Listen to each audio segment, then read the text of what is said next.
Ton chat a un comportement qui te questionne ou te dérange? Certains changements chez ton chat t'inquiètent et tu veux l'accompagner au mieux au fil de sa vie? Et si pour l'aider à s'épanouir, il ne suffisait pas juste de l'aimer, mais aussi de comprendre son fonctionnement? Bienvenue dans les saisons de mon chat, un espace pensé pour des humains sereins et des chats bien dans leurs pattes. Ce podcast ne te promet pas de transformer ton chat. Je n'ai pas de recette miracle pour faire de lui un compagnon idéal pour toi. Mais je peux t'aider à devenir ce compagnon idéal pour lui. Ici, je t'invite à ralentir et à observer pour entrer dans son univers, son rythme, ses besoins, ses émotions et ses limites. Que tu sois en pleine adoption, au cœur d'une crise ou face au vieillissement de ton chat, tu trouveras ici des repères et des ressources pour vivre au mieux chaque étape, chaque saison de sa vie. Je m'appelle Morgane, comportementaliste spécialiste du chat et cat-sitter, mais surtout médiatrice de liens entre l'humain et le chat. J'accompagne celles et ceux qui veulent retrouver ou créer une relation durable et épanouie avec leur chat, en respectant les besoins de chacun. Tous les 8, 18 et 28 du mois, je te partage dans ce podcast des clés de compréhension, des témoignages et des pistes concrètes pour des humains sereins et des chats bien de leurs pattes.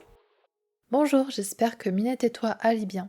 Aujourd'hui, je te propose un épisode un peu spécial comparé au précédent.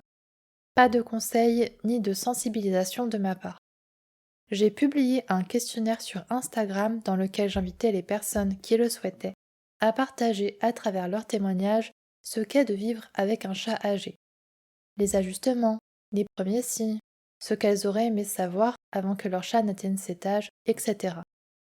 C'est un retour d'humaine ayant vécu cette transition que je vais donc te lire pour t'aider à appréhender au mieux celle avec ton chat. Dans ce questionnaire, je leur ai demandé de raconter leur histoire, la personnalité de leur chat plus jeune, puis par la suite, si elles se souvenaient d'un moment en particulier où elles l'ont vu vieillir et à quel âge, mais aussi les ajustements mis en place, si elles s'étaient senties suffisamment accompagnées par les équipes vétérinaires, ce qu'elles auraient aimé savoir avant que Minette ne prenne de l'âge, et ce qu'elles souhaiteraient te dire si tu appréhendes ce changement.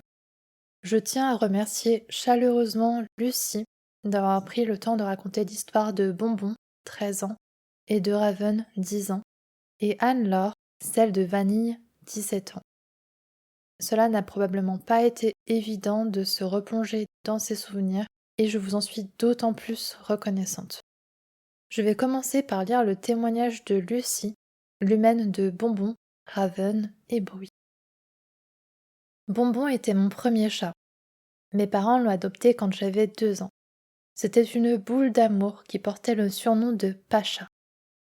Il ne faisait jamais de bêtises, profitait quand mes parents étaient au travail pour monter dans nos chambres, et dès qu'il entendait la voiture se garer, il descendait et se mettait sur la chaise, ni vu ni connu. Il était très territorial. Il terrifiait les autres matous du quartier, mais sans jamais leur faire de mal.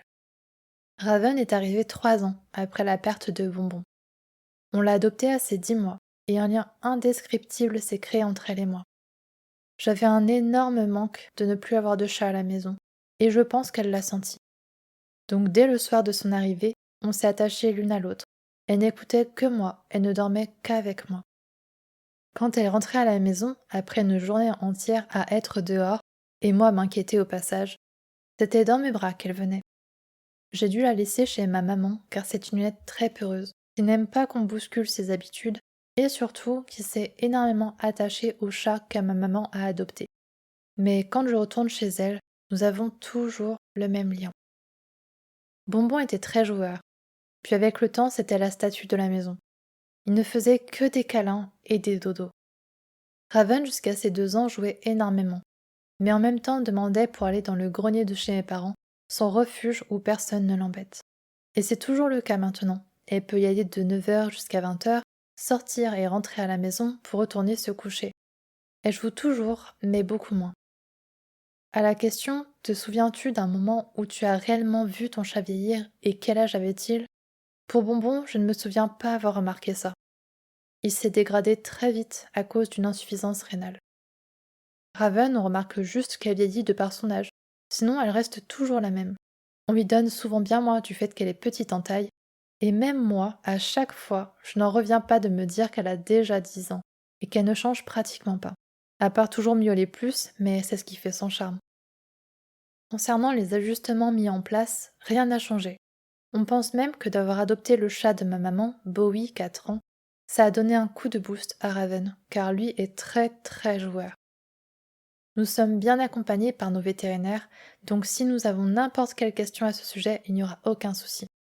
Ce que j'aurais aimé savoir avant que mon chat ne prenne de l'âge, pour Bonbon, de faire très attention à la marque de croquettes entre autres, qu'il ait aussi une alimentation humide et que ce ne soit pas juste occasionnel. Je n'ai pas de conseils particuliers, juste de profiter d'eux au maximum. Pour moi, vivre avec un chat âgé, ça ne change pas grand-chose. Ce sera toujours la même dose de câlin, voire plus. C'est un chat qui demande peut-être plus d'attention et de surveillance, mais ce sera toujours cette grosse boule d'amour comme au jour de l'adoption. Merci beaucoup Lucie. Je vais maintenant lire l'histoire de Vanille que nous partage Anne-Laure. Adoptée à 2 mois auprès d'amis dont la chatte avait eu des petits, Vanille a été mon premier chat à moi. Elle m'a suivi dans tous mes débords de vie, nous avons déménagé plusieurs fois. Je la considérais comme mon premier enfant, j'en ai eu 2. Nous avions une relation très forte, et j'ai été dévastée quand elle nous a quittés des suites de son insuffisance rénale. Jeune, elle passait beaucoup de temps dehors à chasser. Ces dernières années, elle restait dans la cour, à observer son environnement, mais ne s'éloignait pas, et elle dormait beaucoup. À partir de l'âge de 10 ans environ, j'ai vu une réelle différence. Elle sortait peu et autour de la maison seulement. Elle dormait de plus en plus. J'ai démonté l'arbre à chat, pour qu'elle continue à dormir dedans, mais au sol, car elle ne pouvait plus trop grimper. J'ai aussi enlevé le toit de la litière et pris un bac pas trop haut. Mon vétérinaire m'a aidé pour adapter son environnement à ses douleurs d'arthrose. Il m'a conseillé pour l'alimentation et il m'a beaucoup informé par rapport à l'insuffisance rénale. Ce que j'aurais aimé savoir avant que mon chat ne prenne de l'âge, j'aurais aimé qu'on me donne des conseils de prévention sur l'insuffisance rénale. Hydratation, nourriture humide, et qu'on lui fasse des examens avant l'arrivée des premiers symptômes. Mieux vaut prévenir que guérir. J'ai fait mon maximum pour qu'elle vive le mieux possible avec sa maladie. Mais je regrette de ne pas m'être mieux informée en amont et mettre des actions préventives en place. Alimentation de qualité, alimentation humide, fontaine à eau. Pour moi, vivre avec un chat âgé, c'est faire des compromis, prendre soin et être à l'écoute. Donner et recevoir beaucoup d'amour et faire plein de câlins. J'espère que cet épisode t'a plu. Je t'invite à le partager si c'est le cas ou à laisser un commentaire pour aider les humains de chats vieillissants et soutenir dans le même temps le podcast. Un immense merci à Lucie et à Anne-Laure d'avoir ouvert la porte sur une partie de leur vie aux côtés de Bonbon, de Raven et de Vanille. On se retrouve le 28 pour le dernier épisode d'octobre avant de basculer dans le mois de novembre. Ce mois de novembre sera la transition entre la saison de l'automne et celle de l'hiver, au cours duquel nous aborderons la grande thématique de l'accompagnement vers la fin de vie. À très bientôt!